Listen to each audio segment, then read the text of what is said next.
নমস্কার সকল বন্ধুকে ভালো থাকার শুভেচ্ছা জানিয়ে আমি মিঠু ওরফে অপরাজিতা ওরফে মিঠু। আমি রান্নার খুব একটা ভিডিও এখানে আমি দেই না, আমার এটা ব্লগ যেহেতু সেই জন্য সব রকমই দেই। তা আজকে দেখো আমি আলু বেগুন দিয়ে একটা রেসিপি এনেছি, তাই তোমাদের সাথে শেয়ার করছি। কড়াইতে তেল দিয়ে আলু বেগুনটা ভেজে ভেজে তুলে নিচ্ছি। খুব বেশি ভাজা ভাজা করিনি, অল্প 1/3 ভাজা হয়েছে আর কি, হাফও হয়নি। এবং আলু বেগুন দুটোই একটু শক্ত শক্ত থাকবে, এরকমভাবে ভাজতে হবে। কড়াইতে আরেকটু তেল দিয়ে তার মধ্যে দিয়ে দিলাম সাদা জিরে ফোড়ন, তার মধ্যে দিয়ে দিলাম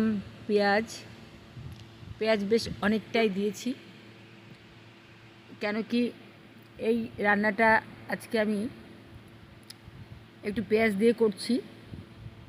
আর দিয়ে দিলাম আদা জিরে ও একটু বাদাম, নাট বাদাম একসঙ্গে পেস্ট করা ছিল, নুন হলুদ ও লঙ্কা গুঁড়ো। জিরে বাদামের সঙ্গে একদিন বাদামের একটা রেসিপি করেছিলাম।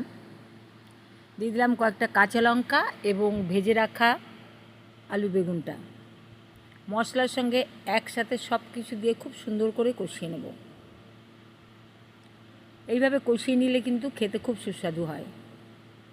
এবং একটু মানে যতক্ষণ না তেল ছাড়ছে একটু বেশি সময়, মানে পেঁয়াজ টেয়াজগুলো বেশ নরম হয়ে আসে, একটু দিয়ে দিলাম দেখো চিনি, হলুদের সঙ্গে নুন দিয়েছি, আর এবার এটা দিলাম চিনি। কিছু কিছু রান্না আছে চিনি না দিলে স্বাদ খুঁজে পাওয়া যায় না, আমি তো পাই না। অল্প জল দিচ্ছি দেখো।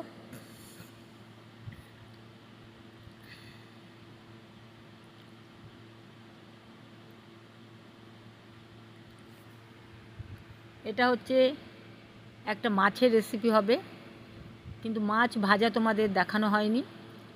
ভিডিওটা আমি স্কিপ করিনি, ডিলিট করে ফেলেছি। মাছে হলুদ মাখানো এবং মাছ ভাজার রেসিপিটা। এটা একটা তেলাপিয়া মাছ, দুটো তেলাপিয়া মাছ এনেছিলাম। তা ভাবলাম গরম তো খুব, তাই আলু বেগুন দিয়ে একটু পাতলা ঝোল করি, তাই জন্যে পাতলা ঝোল করেছি।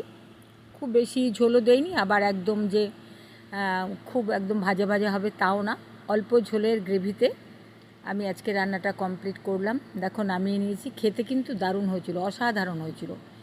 এরকম রান্না আমি আসলে বোধহয় হাতটা পেকে গেছে, রান্নার হাত পাকা চাই। সবাই সঙ্গে থেকেও, ভালো লাগলে লাইক শেয়ার কমেন্ট করে সাবস্ক্রাইব করে রেখো, কেমন?